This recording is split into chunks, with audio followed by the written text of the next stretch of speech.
This is the ultimate rogue tank guide for phase 2 of Season of Discovery. I'm going to tell you everything you need to know from rotation, runes, talents, consumables, professions, gearing, pre-biz, biz, and everything else you need to know to succeed. So let's start off with, of course, the stat priority. Number 1 is going to be your hit chance. However, we're not going to be getting most of this from the gear. We are actually going to be getting most of it from our talent, and therefore on the gear, you don't really need much at all. Maybe 1%, I think, from the gear. That's going to be it. Second up is going to be agility, and then stamina, and then strength, and then attack power. We're going to be getting quite a broad kind of range of these from all of the different gear I'm going to be showing you later in this video. So you don't need to worry about this really too much, because I'm going to be telling you what to get anyway, really. So let's get into the really fun bit then and go into what talents we're going to be taking. Now, unlike the DPS build I've done for Mutilate, which there is a link down below in the description for that, by the way, this is actually going to be using the combat tree rather than assassination. However, it is still going to be generically a Mutilate build, but just I've changed it all for tanking rather than DPS. So 5 points going into lightning reflexes, increasing your dodge chance by 5%, and 5 going into deflection, increasing your parry chance by 5%. We're going to put 3 into improved backstab. The reason being, Mutilate does actually benefit from any talents and abilities that benefit backstab. So this is going to benefit Mutilate as well, our core combo point generator. That is a rune that we're going to be using if you aren't aware. We're going to put 1 point into is that repose? Is that how you say that? Is that the word repose? I've never seen it like typed out. A strike that becomes active after parrying an opponent's attack deals 150% weapon damage and disarms the target. It's on a 6-second cooldown. When you parry, you can use this. You know, that's it. And here is what I was talking about regarding the hit chance precision. 5 out of 5 points in here, increasing our chance to hit with melee weapons by 5%. We're only going to put 3 points then down into the dual wield spec, because we are going to be using dual wielding daggers with the Mutilate build. We can only afford 3 points in here, unfortunately. I've been doing a lot of simming and research and looking at how we can make these builds, and it just kept coming back that I just can't get the other 2, where you deal increased damage with your offhand. I really want those last 2 points, but we can't have them, unfortunately. I am going to put 5 points, however, into dagger specialization, increasing the chance to get a crit with daggers. And then we're going to put 1 into blade flurry and 2 into weapon expertise, increasing your skills with daggers by 5, and also getting the blade flurry 2-minute cooldown, increasing your attack speed by 20%, and in addition, attacking an additional strike against nearby opponents. This is obviously really fantastic, and we're going to use this whenever we can, really. And then our last point, of course, is going in the bottom at Adrenaline Rush, increasing your energy regen by 100% for 15 seconds on a 5-minute cooldown, of course, meaning we can output a lot more abilities when we use this. Going on to the runes then, I've been testing a few of them, but most of them I feel like we can't deviate from much. Just a flesh wound is absolutely necessary for rogue tanking, and we can't do tanking without it. You take a 20% reduced physical damage while Blade Dance is active. Additionally, you have 6% reduced chance to be critically hit by melee attacks. Threat is increased massively, and your feint ability is now Tease, which is the rogue tank's taunt. On the leg rune then, we're going to go with Blade Dance. This will be our main finishing move. Mutilate will be our main combo point generator, whereas it was main gauche last phase, in phase 1. In phase 2, we're going to be using Mutilate. So anyway, Blade Dance, finishing move that increases your parry chance by 10%. We're going to be using that as much as possible. Mutilate, as I said, instantly attacking with both weapons. And damage is increased by 20% against poison targets. Keep your poisons up on your weapon, instant poison.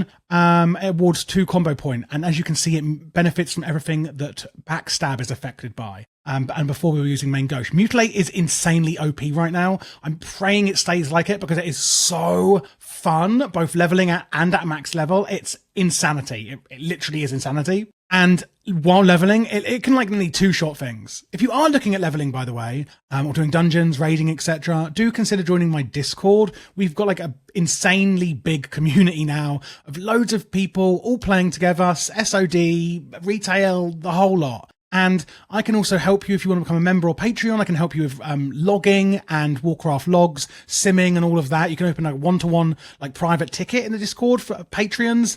And YouTube members, where I can help you with literally anything you need, setting up a UI, etc. And that obviously helps support me as well to put out these videos. But anyway, we also do have like a class discussion channel and things like that, where a lot of people get help from the community from. And so that's what we're going on there. Last 2, then we're going on Shuriken Toss, TLDR, this is a AoE attack that we can do, so that's really good, especially with just a flesh wound, how much threat we're pumping out. Shuriken Toss is going to help us gather up any AoE enemies. And then the foot rune, we're going to go with rolling of the punches. Each time you dodge or parry, you gain 6% increased health second up to 5 times. I think that was just one is just a no-brainer as well. Now that we've gone through all that then, let's move on to gearing. Starting off with Pre-Bis, I want to say first, this is going to be for people who have been raiding in BFD, haven't been raiding in BFD, do have professions, don't have professions, are rich, are poor. Really doesn't matter. There's something for everyone here in the Pre-Bis. I'm not going to go through them all very, very specifically because there's so many and you can kind of see where they're from, etc. on this list here that I've got. But I am going to go through what's kind of what. You know, I don't want to waste your time, basically. So the best head we can really get is going to be from Black Fathom Deeps. Neck, just use your PvP ones that you probably already have from Phase 1. Shoulders, Failed Flying Experiment are fantastic. Now, it is from Feralers, and at level 40, this quest is available, and it is very, very difficult, so you will need to go with like maybe 4 or 5 people to actually be able to do this, but it is worth it, because it is also basically best in slot, as well as Pre-Bis. When I say Pre-Bis, I mean like anything not in Nomagon, really. And there's a lot of other here you can see from like Scarlet Monastery and Alderman. If there are any items of agility on the auction house, these are pretty much going to be really good for you. Just standard. They're great. Okay. On the cloak, there's a few options here. If you have the Sergeant's Cloak from PvP in Phase 1, I'd just say keep that, to be honest. It's still really great. Wrists, again, PvP. So much PvP.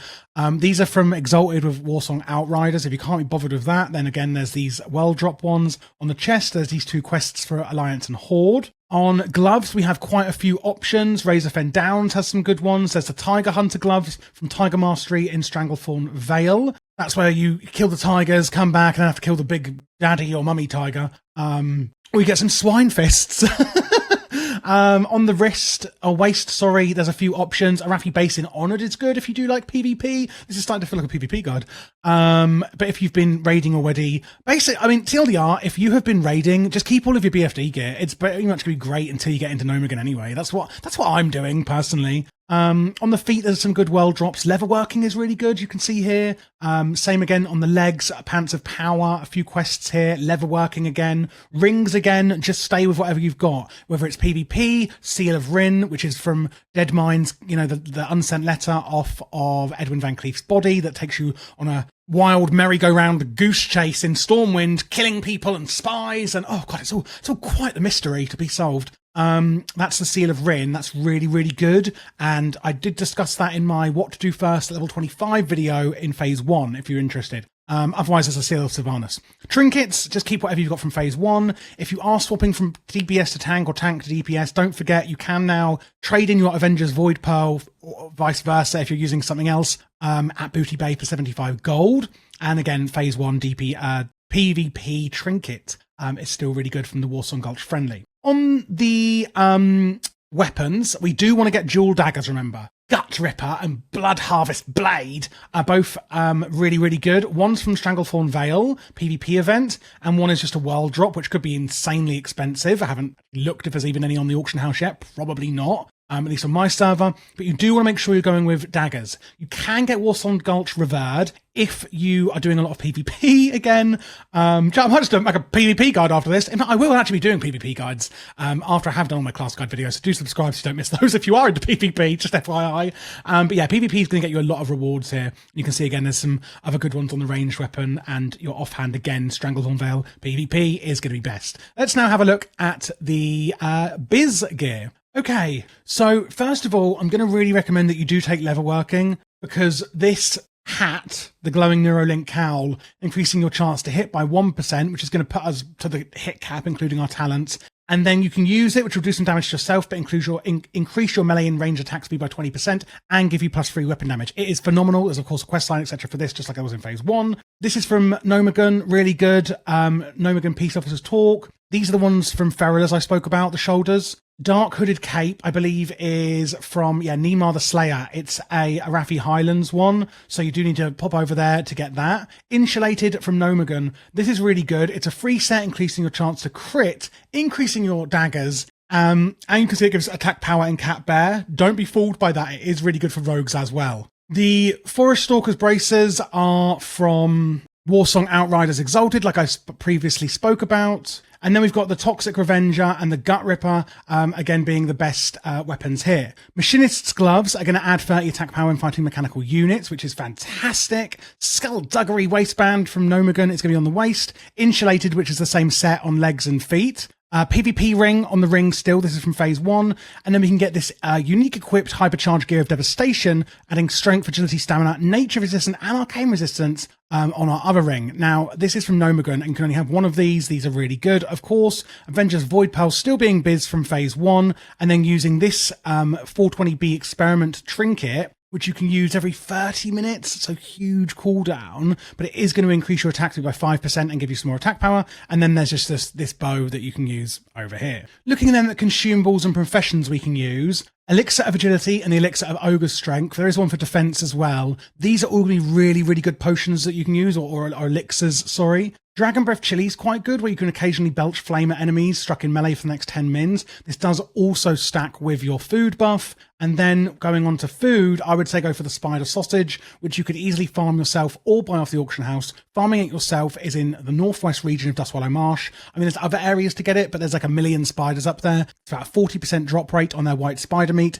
and you can learn the recipe in Orgrimmar or Stormwind at the usual cooking trainer. Apart from taking level working then, what other profession do you want? I would say go for enchanting, and I'm pretty much saying this for a lot of all of the classes, because you get this. It's an innovation sigil that you can use, and it will increase your attack power by 20 for 30 minutes, and it's on a 30-minute cooldown, so it may not persist through death, but it is still fantastic. Otherwise, the mildly irradiated rejuvenation potion is going to be fantastic from alchemy. And that's it, guys. You now know how to play Rogue in phase 2 of Season of Discovery. Let me know your thoughts down below in the comments. Let me know how you're getting on in phase 2 of Season of Discovery, and of course, again, please do feel free to join the Discord, where you can hang out and play with us other SoD players. And also, I do actually stream SoD now. I've actually started streaming very recently in the last week over on Twitch, and there's a link below for that.